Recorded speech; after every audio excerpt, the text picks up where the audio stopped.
Bonjour à tous, aujourd'hui pour ce nouveau portrait d'un tatoueur, nous allons parler d'une artiste de tatoueuse très populaire que l'on qualifie comme étant l'une des premières tatoueuses des États-Unis.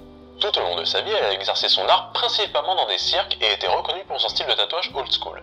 Bref, aujourd'hui je compte vous en dire plus sur la tatoueuse Maud Stevens Wagner.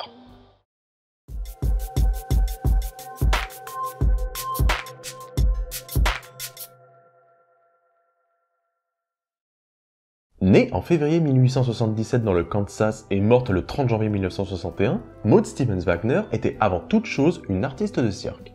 En effet, avant d'entamer sa carrière d'artiste, elle était acrobate, contorsionniste et trapéziste dans un cirque qui faisait le tour des États-Unis. C'est à l'exposition universelle de 1904 à Saint-Louis qu'elle y rencontrera son futur mari, Gus Wagner. Cette rencontre sera décisive puisque celui-ci est tatoueur et homme tatoué dans un autre cirque itinérant. Recouvert de plus de 264 motifs selon ses dires, et se considérant soi-disant comme l'homme le plus artistiquement marqué des USA.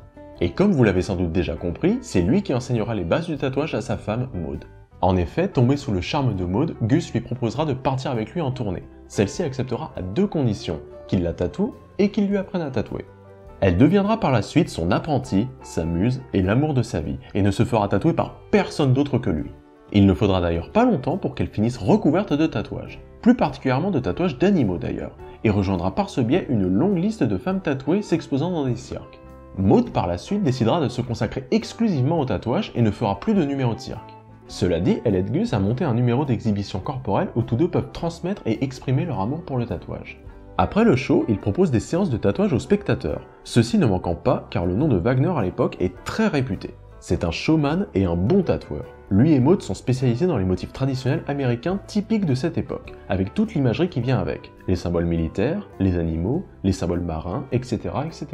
Cependant, leur particularité, c'est qu'ils tatouent à l'ancienne, c'est-à-dire à la manière handpoke, avec juste une ou plusieurs aiguilles enroulées sur le bout d'un bâton.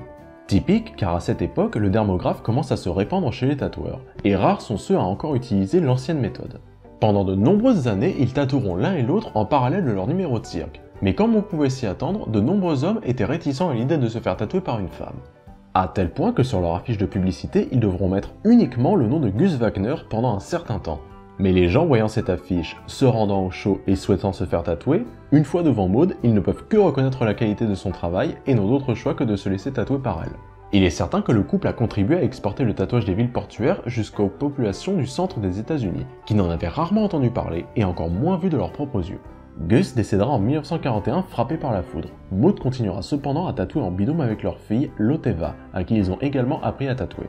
Selon une rumeur, Gus et Maud auraient appris à leur fille à tatouer à l'âge de 9 ans. Mais cependant, Maud a interdit à feu son époux de la tatouer, et Loteva refusera toujours de se faire tatouer par qui que ce soit, car si son propre père ne peut pas la tatouer, personne ne le pourra. Petite anecdote à savoir avant de passer à la suite, Loteva a tatoué le tatoueur Don Ed Hardy à l'âge vénérable de 83 ans, peu avant sa mort.